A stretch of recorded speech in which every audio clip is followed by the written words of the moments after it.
Well, all right. Great to see all of you who are here. I am Ernie Garcia, your landlord attorney, and we are ready to get started on today's topic, which is where can a landlord find a great lease? I'm going to give you some tips and pointers from my experience of where landlords have found really great leases and where they found really terrible leases. And I think that's also an important thing to cover in a talk like this. But I'm happy to see those of you who are joining. I'm looking forward to taking your questions. If you are have not submitted a question, I've got a handful of questions here. If you have not submitted your question ahead of schedule, then feel free to add it to the chat. I want to make sure that we get a chance to get everybody an opportunity to see or to get their questions answered. And if you haven't submitted yours, go ahead and add it to the chat. Now, you might be asking, Ernie, why do you sound so far away? And it's probably because I didn't have my microphone on. But you might also be asking, Ernie, how do we add something into the chat? How do we make sure that we're able to contribute our questions? Well, there's a couple of ways. If you are on our mailing list, you have access to our chat. You have access to submit questions ahead of time. If you are in our Facebook group, Texas Landlords, we also gather questions there ahead of time. But don't sweat it. If you haven't submitted yours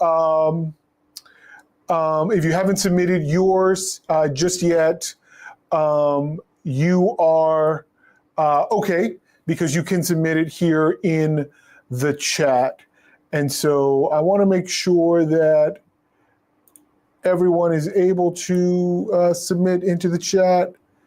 And so, yeah, okay, great.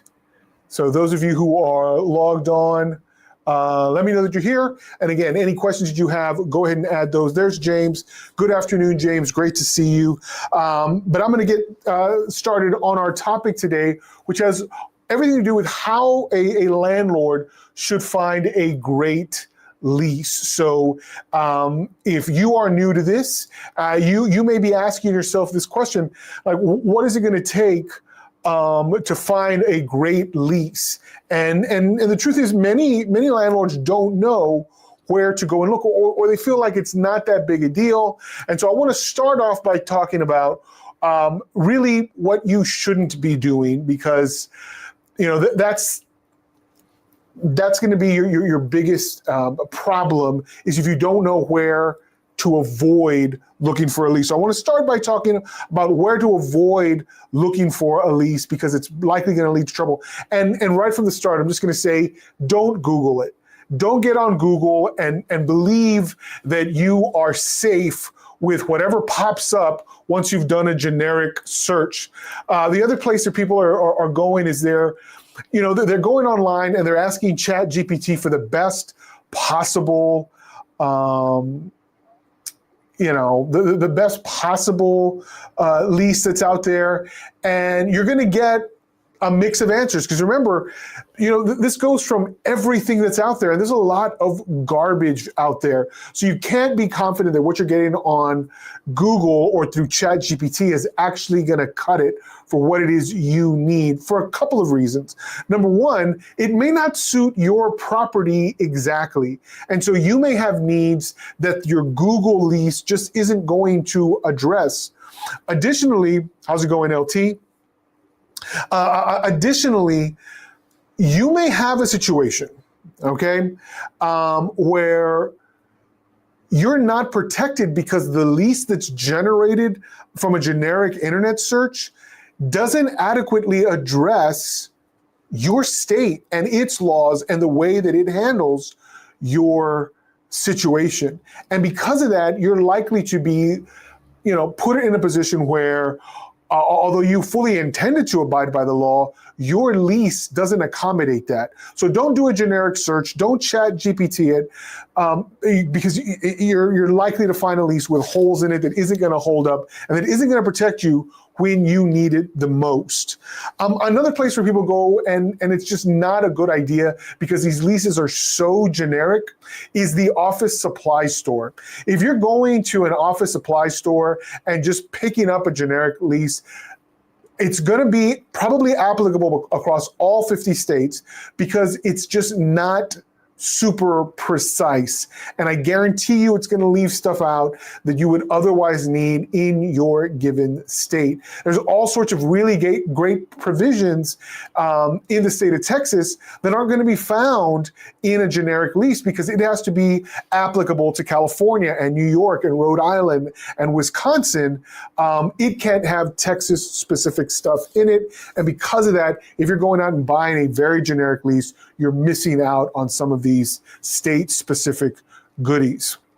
Let's see, James says, I use a TAA lease. I've heard you say this is a pretty good lease. I'm going to get to that, I promise, because I do have good things to say about certain leases that are out there that you may already be using, and I want to make sure that you are confident in what you're using. The other one is, and I've seen this happen, don't ever get a lease from your tenant. I've seen landlords, particularly new landlords, who don't know that your lease is one of your most essential and most powerful tools. So you certainly don't want to get one that's produced to you by a tenant. It's likely going to favor them. And if you don't know what you're signing, you might actually be tying your hands for all sorts of situations that are going to come up. Certainly don't ever let your tenant present you with a lease. Now, in certain situations, it's okay, but if you've never done this before, it's just not something that I would advise, because 9 times out of 10, it's not going to have what you need, and it could be a situation where you're really being taken advantage of. I guarantee you, I've seen it before, and those situations are never good. So I don't recommend just a generic Google search, just an office supply, or ever taking a lease that you've gotten from your tenant. So what do I recommend? Hi, Sherry. See you up. Shalom.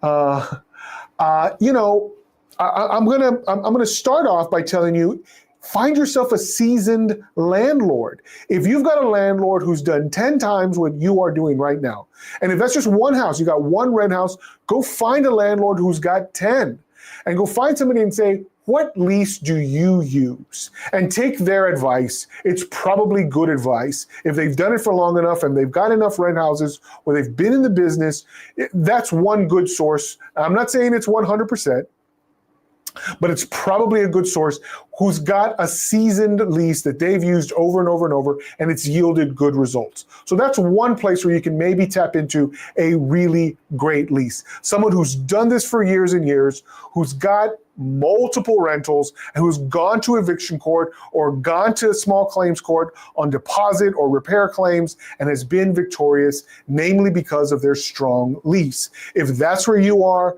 that's a good spot to be. A next great spot to find a great lease is going to be in a real estate association. James mentioned one earlier, the Texas Apartment Association. And remember, I'm speaking from a Texas perspective, so I'm going to talk about it. I'm also going to talk about Texas Realtors, or the Texas Association of Realtors. These are two really great leases that are out there, but you have to be part of these associations to get access to these leases. If you're not an active member of these associations, you could have a voidability issue with your lease. For sure, in the Texas Realtors lease, if you are not licensed to use a lease at the time of its use, it is voidable. Read that in the lease itself. And sometimes when a tenant knows, they might use this as a quick exit out of your lease because they know you are not a member of Texas Realtors, or they'll test the waters and see if you are a member. And without membership, it is technically a voidable lease. So be aware of that. If, however, your lease is prepared by a property manager or a real estate agent who is a member of one of these associations, then you have nothing to worry about. If you yourself are a member, you have nothing to worry about. You have license to use a well-drafted and time and court-tested lease. So if you have access to one of those because you are a member of an association or because you have someone who's assisting you in management of your property who is a member of an association, then you've got a really great lease on your hands. The last place to look, if you're not a member or you don't have quick access to a mentor who's done this 1,000 times before, is to go seek out a real estate attorney. Naturally, part of our services, we offer lease drafting, and we can tailor a lease specifically to your unit. And so if you are in need of a lease and you're not a member of an association or you don't have access to a mentor, again, I warn you, I caution you against going out and just picking up something generic from Google or from an office supply store. Stay away from that until you really know what's out there, what it is you want and need. But you can seek out a real estate attorney, and we'll be able, number one, not just to draft it for you. One of the things we commonly do is we explain what's in the lease and then how to use it best in your landlording practice. Because it's not enough for you to have what otherwise amounts to a really strong lease if you have no idea how to use it. So part of what we do when you purchase a lease from us is not just tailor it to your rental unit, but we also explain what's in it and what elements of the lease are going to suit you best. So we try to get you started off with a really strong lease, but also with the knowledge, the requisite, wherewithal to make sure you use it in a way that best suits your landlording business. So LT writes, Ernie, you mentioned $140 monthly average rental rate, max fees if the rent is $1,200 monthly. Can you share what details of where that law comes from? Most leases say 75 late plus 15 daily. I don't know if most leases say that, but these are pretty generic statements that do apply. Now, I'm, again, speaking, LT, from a Texas perspective. So when I talk about $140 max on a $1,200 lease, the math is close because technically it's going to depend on, number one, the kind of unit. So if this is a multifamily unit, then we're talking about a 10% max, and that's right out of Chapter 92 of the Texas Property Code. Your lease might actually reference the code section, depending on where you got your lease. But Chapter 92 of the Texas Property Code talks about these limits. If you have a multifamily home, you're limited to 10% of the monthly rent. If it's a single family, which could be a duplex, could be a triplex, could be a quadruplex, but nothing larger than that, 5 units or more in a given building makes it multifamily in the state of Texas. But if it is a single family home, you can charge up to 12%. For $1,200, you're looking at $144 max, if my math is correct. 12% of $1,200, $144. That's the most you can charge. So you could have that provision and start off with $75 and $15 a day until you hit the $144 maximum. So again, there's nothing wrong with that. I tend to recommend that landlords charge 3%, which in this case would be 3% is $36 a day. So 36, 36, 36, 36. In 4 days, you've got your 12%. And in 4 days, you've maxed out the most that you can collect from your tenant, which is $144. In this scenario, right, 12% of $1,200 a month, 36, 36, 36, 36, it's 4 days. And if you can begin in the state of Texas on day 4, so day 4, day 5, day 6, day 7, you've maxed out the rent. And my recommendation is by day 7, you're sending that notice to vacate because you've maxed out, they haven't paid, you want to collect the maximum, and you want to get possession from a tenant who will not pay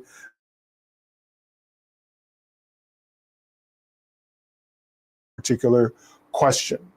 Very good. LT, you are welcome. James, what would happen if you do charge too much? What could the tenant do? Well, the tenant can actually sue you. Under Chapter 92 of the Property Code, there's an explanation that wrongfully charging over and above the state mandated maximum could lead to economic damages, up to 3 times the amount that you overly charge, plus statutory penalties, including attorney's fees. So it might only be a few $100s once you triple the amount that was improperly taken, but that attorney fee amount could go right through the roof, right?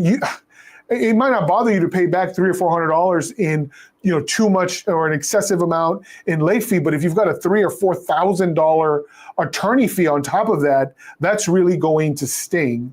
And so you want to be careful, stick to your limits. If you're unsure about those limits, again, consult an attorney to review your lease with you so you make sure you are not going above your particular limit. 10% for multifamily, 12% for a single family in the state of Texas. So, all right. So let's move on to our, you're very welcome, James. Let's go ahead and move on to our questions. Again, if you've got a question, we strongly advise you to add that question to the chat. I will get to it just like I've gotten to these questions. And I want to make sure that you are well aware of that. As well, for those of you who are interested in joining us, we're going to do a Zoom. We're going to do a Zoom event later this month. It'll also be on a Wednesday. It'll be the last Wednesday of the month where we do this Zoom event. It'll be a networking. A notices workshop where I'm going to show you precisely how notices are drafted, the language that we add in our notices, and how we deliver these notices. And so along with you getting access to this workshop, I'm just going to give you the text that we use in these notices. If you don't already have, good, strong notices that you use on a regular basis, that's a notice of default, a notice of non-renewal, or a notice of termination, and a notice to vacate. If you don't already have strong notices, attend this workshop. I'm going to give you the language that we use routinely in these kinds of notices so that you can use on your own. You'll get Word documents that you can format to your own letterhead, make it your document. It belongs to you just by showing up to the workshop. You'll get these. I'm looking forward to talking to you on Zoom and taking you step by step on how to get these notices right. If you're interested, again, there's a link in the comments, there's a link in the description of the video, and you'll see along the bottom in the ticker, there's an address for you to reach in the event that you are interested in that. But for now, let's get to our questions. Jose Lira writes, I'm talking about the TREC lease agreement. Now, Jose, I'm pretty sure what you mean is the Texas Realtors lease. TREC doesn't supply a lease. It's a common misnomer that it's a TREC lease, or the Texas Real Estate Commission. It's technically a lease produced by the Texas Association of Realtors, or Texas Realtors lease. If that's what you're talking about, and I think it is, I'll go ahead and go on. But this lease agreement in place and on a month-to-month term. So the original term is out, now it's month-to-month. Tenant only gave a 5-day text message notice for vacating the property. Not an acceptable method per the agreement. A tenant forwarding address was provided. Now for the question, per the typical agreement, it seems like the landlord has more advantage slash options for the security deposit deduction when this happens. Would you elaborate on your experience with this versus getting a complete 30-day written notice from the tenant? Yes. So what happens when a tenant just up and goes and fails to give adequate notice? Well, in this case, let's say they left 5 days prior to the end of the month.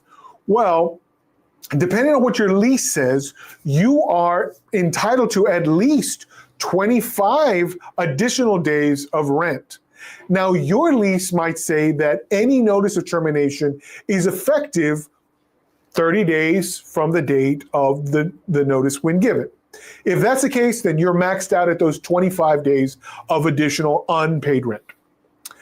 But some leases say it's effective at the end of the subsequent month in which the notice was given, or at the end of the given month, the last month of the lease. So if it was given 5 days prior to the end of 1 month, that termination would be effective at the end of the following month.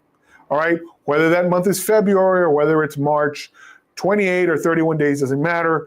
What matters is that your lease says it takes effect at the end of the subsequent month. So in that scenario, then along with the 25 days, you're entitled to the entire month. So a whole month worth of rent. And so if you've got 1 month of security deposit and 1 month of unpaid rent, you're covered. Now, what is it that I advise, particularly with security deposit deductions? These kinds of scenarios, I don't always know what's going on. I don't always know if there was some unilateral termination or there was some justification for leaving early. Sometimes there are justifications. I'm not going to get into all that for today's topic, but what I am going to recommend is if you've got a forwarding address, send out that notice of itemized security deposit deductions, but don't start with non-payment of rent. In fact, I would use that one last.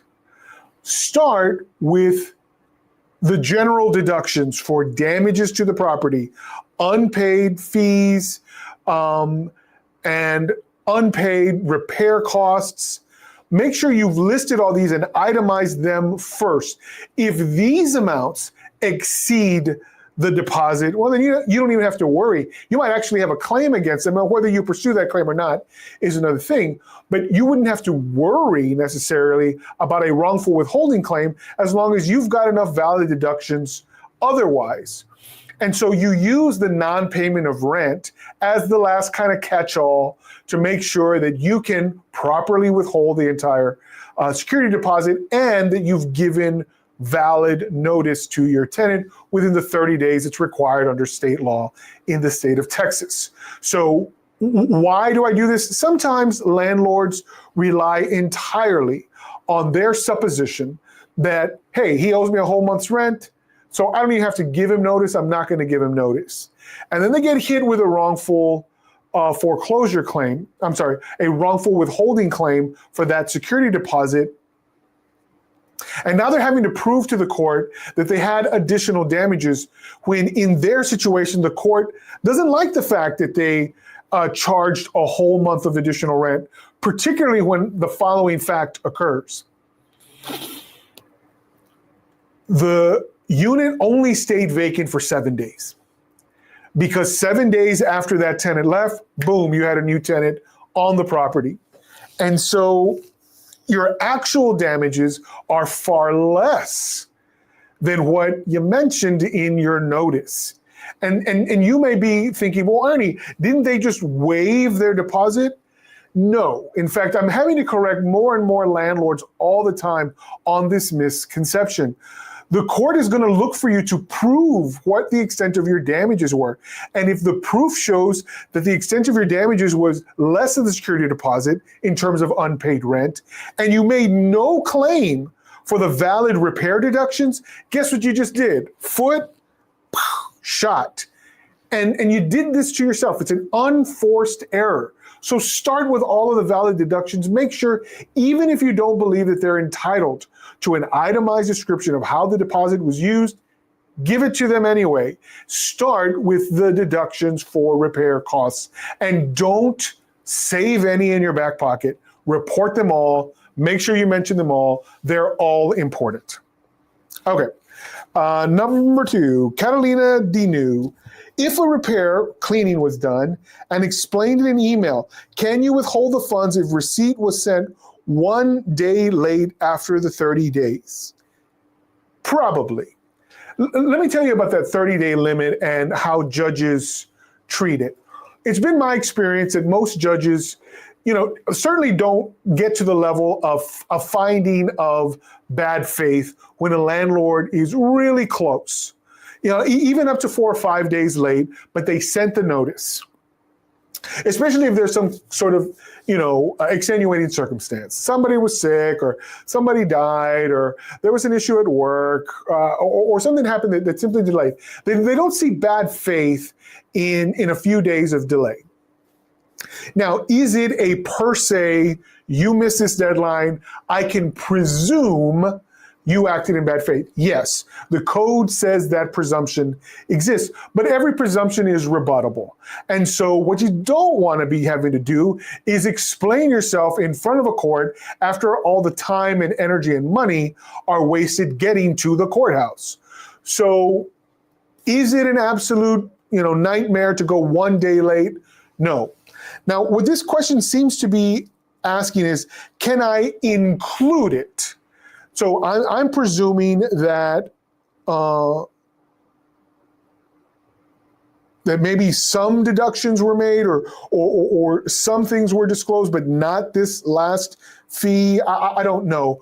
But is the one day gonna make or break the case? Probably not.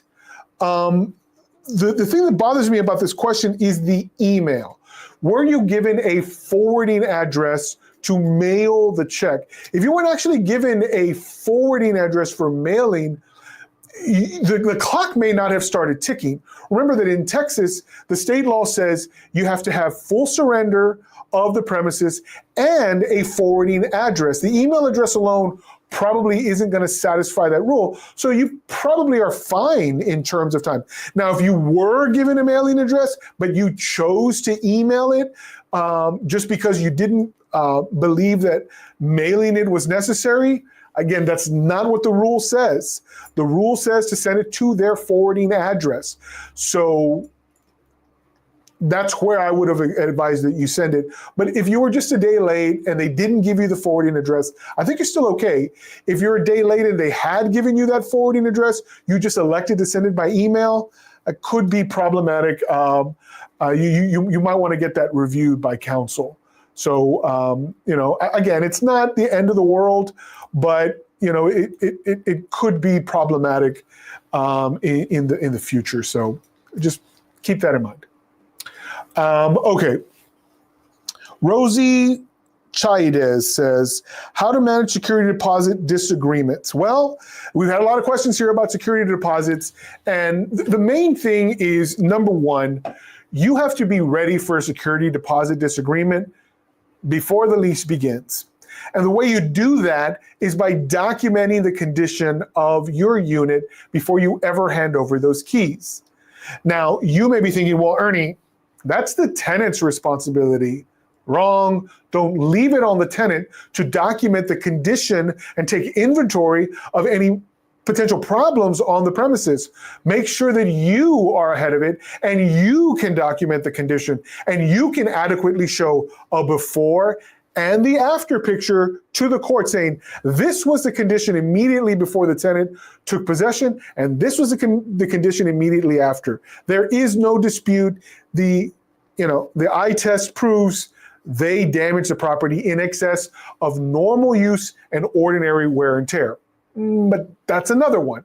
Can you prove that the damage exceeds normal use and ordinary wear and tear? If it's a 50-50 or in the middle, questionable whether you can prove that, then you might not be able to prove it. Remember, the burden is on you to establish that some damage to the property was made in excess of normal use and out of ordinary normal wear and tear. If you can't actually prove that, then you cannot win that claim.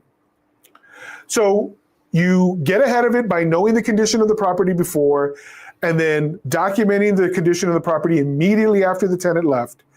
The next thing is, how do you prove to the tenant that you were harmed in this way? The most effective way of proving your harm is with receipts. Do you have the receipts to prove how much you paid to restore the property to its original condition? I'll tell you one that comes up a lot is cleaning. What I tend to recommend to landlords is the following. If your lease says, listen, I hired Joe's Cleaners to come and make this place shine.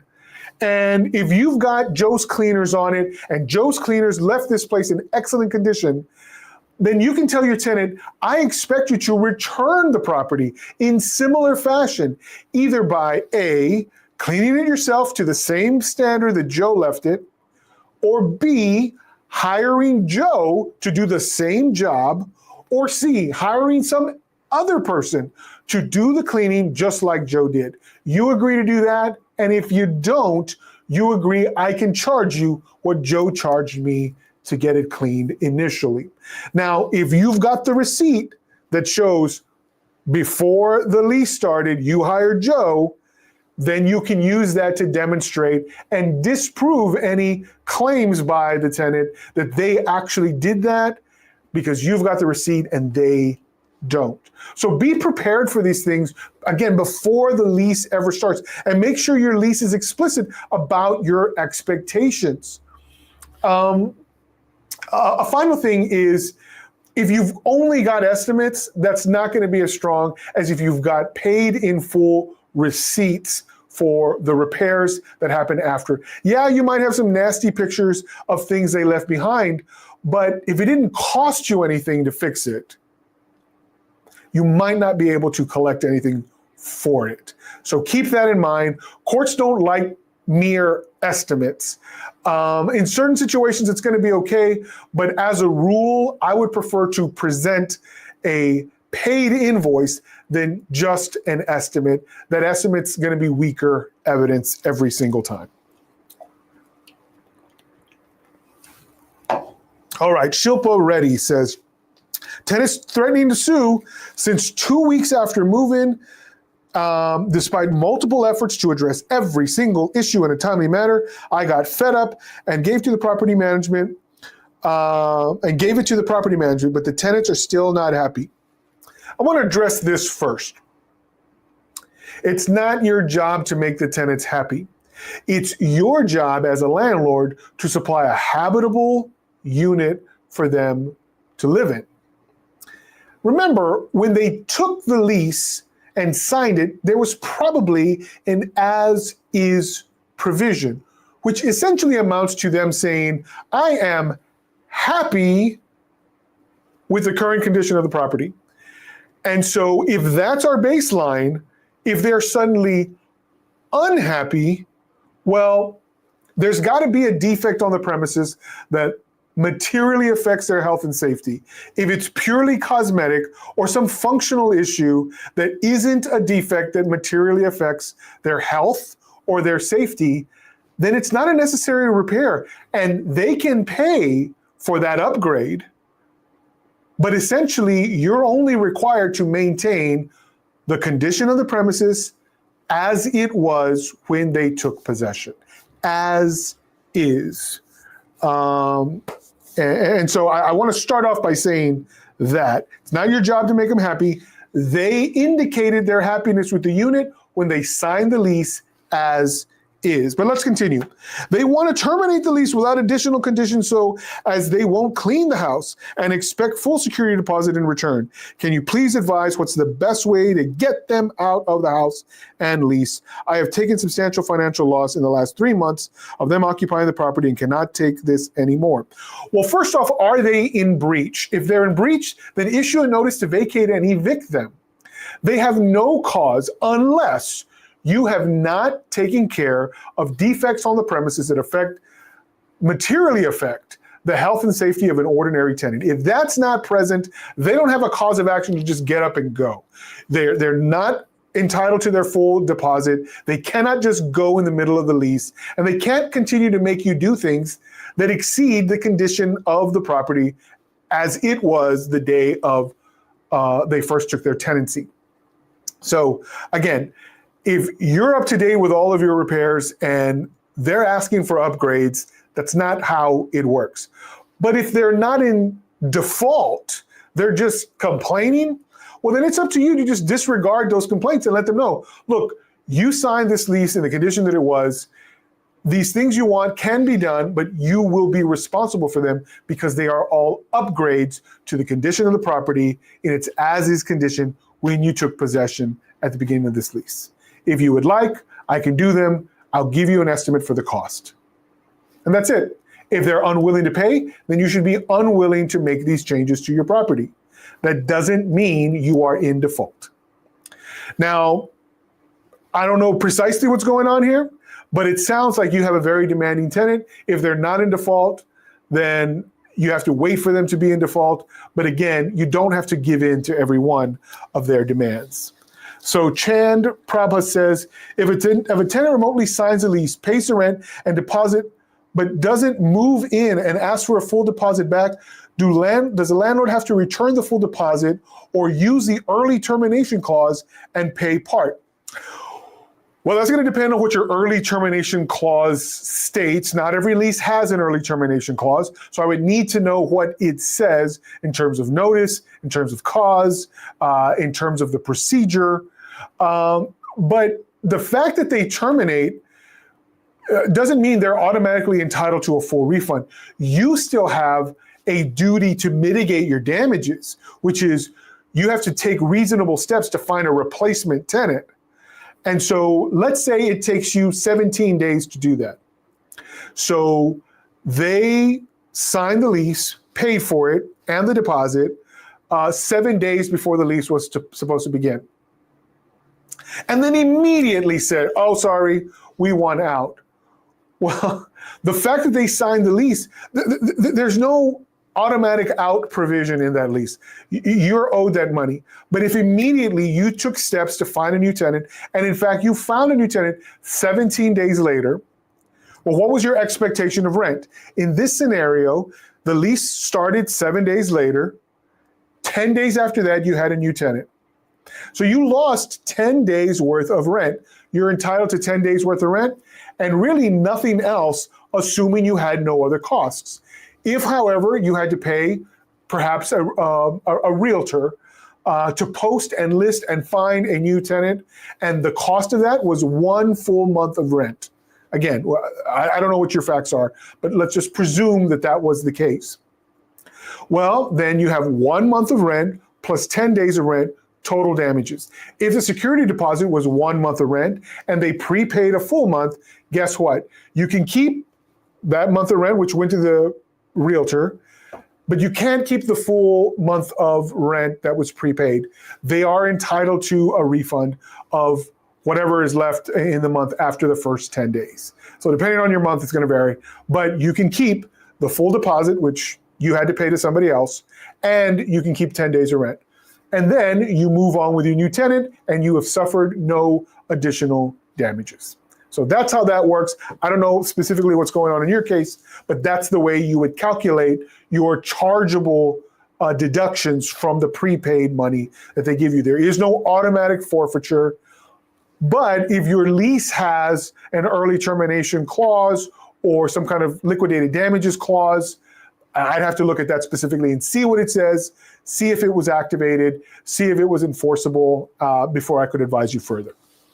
All right, James, is there any protection for a landlord who is constantly being pestered by a tenant about minor items that do not affect their health or safety? Yeah, I mean, your protection is your lease that limits you.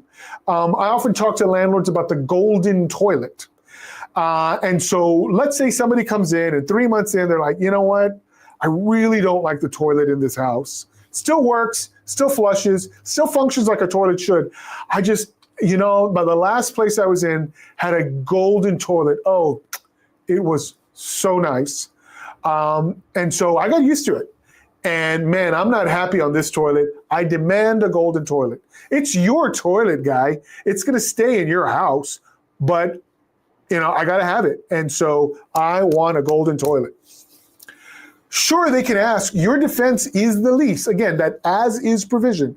There were no golden toilets when they came in, and so they have no reasonable expectation for a golden toilet. The same is true about any of these ticky-tack requests for repairs.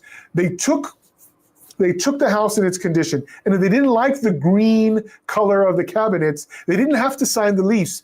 But once they did, they're stuck with that green color. Now they can ask. In fact, they can insist that you change the color, but you don't have to do it. Maybe you choose to do it as a good customer service, and maybe you got sick of that green color yourself, and you chose to do it. That's fine, but you don't have to. And you could say, look, if this is something you want, I don't see any need for it. They're fine as it is. But if you want this, I've talked to a guy, here's his estimate, as long as you're willing to cover that cost, I'll be happy to do it. And likely they're going to back down if it's not something essential. But if it's important enough to them, they might actually pay it. Now, it doesn't mean the cabinets belong to them, nor does it mean they can take the paint with them when they leave. But yeah, you can say no, or if they insist, you can say, well, here's what it costs. So that's your protection. That's that same as is provision in your lease. So James continues to add, like getting calls and texts at all hours. Now, here's where house rules are important. Unless it's a legitimate emergency, your house rules can limit when they can make general calls regarding the lease. Do you give away your cell phone number? I don't know that I would recommend that. In fact, I would limit that just for emergencies and say, look, all other requests have to be sent to the tenant portal or have to be sent through email. And so I would limit communication in that way and restrict your cell phone, especially to emergencies. And so that's another way you can protect yourself utilizing the framework of your lease. So, okay, so moving on, we have Patrick Bricker. Yeah, I see that, James. Yeah, giving away the cell phone number, unless you got a burner phone, and that's another thing you could do, is just buy, an extra phone that's specifically for landlord use. I would limit kind of generic communication to email, which they can send at all hours of the night and doesn't really bother anybody. Here we go. Patrick Bricker. Does returning itemized deduction and partial deposits after deductions at 32 days after tenant notice automatically disqualify the landlord from enforcing the deductions? No, it's not automatic, but it is problematic. Because remember, what the code says is that unless you follow these guidelines, you waive your claims. But like I said earlier, most judges are not this strict with these parameters. They're going to cut you some slack, especially if you appear to have otherwise acted in good faith. No, it's not automatic. Now, your tenant's going to threaten you, and you may get a harsh sounding letter from an attorney. But, as long as they're reasonable people, it should work out. Again, I wouldn't freak out over a couple of days, especially if you sent money over to them because there was a lawful deduction made and they had money left over. But here's the other thing. If we're talking about a couple of $100, it just isn't worth keeping a few $100s if they are insistent that they will file suit. This is one of those where, all right, I know that the law is probably on my side in this case, but there's a chance I could lose. So is it really worth me holding on to these $200 or $300 or $400 for the principle of it? And so ask yourself that question. You might feel relieved to just say, it ain't worth it. I'm going to send it back, even though I don't see this as, purely just. It's one of these life lessons. These deadlines are firm in the black and white of the code, not so much in the court. But you don't want to get stuck in front of that one judge who was like, it says 30 days, it means 30 days, you lose. And, it's a tight spot to be in. Maybe you caught that judge on a bad day. But again, the black and white of the text says 30 days. And so I wouldn't rely entirely on that, but I also wouldn't let it freak you out. Go out, try to negotiate. You might be in a position, for example, where you withheld $800 from a $2,000 deposit. And they're going back and forth and say, well, I'm going to sue you. You were not allowed to keep any of that. And you say, look, I believe you damaged my property, and so it's fair for me to have kept this. But I'm not interested in going to court. I'm not interested in fighting about this. What say we meet in the middle, and I'll send back $400, and we sign this agreement that says we consider this the last matter pertaining to this lease. We waive any claims that we may have had, and this refund fully resolves all claims pertaining to this lease. That might be a valuable document to get from somebody who's threatening litigation, and it's probably worth your $400. Is fine, I'll meet you in the middle, but sign this document for me, only because I don't want to have to deal with this later and seek out legal counsel. I believe I'm perfectly within the right, and if we go to court, somebody's going to win, somebody's going to lose, but everybody's going to end up paying a ton of fees or losing a ton of time. Let's just resolve this and be reasonable. A reasonable tenant's going to take that deal. Unfortunately, an unreasonable tenant's never going to take that deal, and you just have to deal with that. And hopefully you prevail at court and you're able to collect a judgment for your attorney fees and then walk away with that judgment. It may not be collectible, but at least you're not paying out to this particular person to the extent that they hoped to collect from you. These kinds of cases can get real complicated really fast. And so, a lot of times it's just easier to concede something if you can get something in return, particularly some agreement that all issues between the parties are otherwise resolved. So Sherry D writes, I was unlawfully evicted and all my personal belongings were thrown in the trash instead of put into storage. I am in Indiana, but your thoughts will be helpful for me for the lawsuit. Well, naturally, I can't give legal advice for Indiana, but I can explain what would happen in the state of Texas.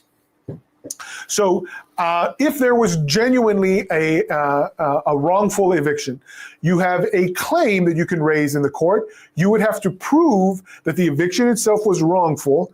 And if you can prove that, then you have a claim, and you would then next have to prove the value of the things you lost, as well as whatever other consequential damages resulted from that wrongful eviction. What makes a wrongful eviction in Indiana? Couldn't tell you. But if you were in the state of Texas, it might be that someone illegally locked you out, illegally shut off your utilities, or in some way denied you the full value or access to your property and essentially forced you out of the property without judicial process and without lawful means. In these situations, yes, you might have a cause of action for wrongful eviction and a potential claim to recover your losses. So that's typically how that works in the state of Texas. James, so LT writes, James, let the tenant request the change and your approval. Let the tenant pay for it. We do that frequently. Again, it's a matter of, what is the reasonable expectation of your tenant when it comes to repairs? They are entitled to the condition of the property as it was at the time of lease signing. And again, no golden toilets necessary. You don't have to yearly go and, power wash the walls or steam clean the carpets or polish the wood floors for them.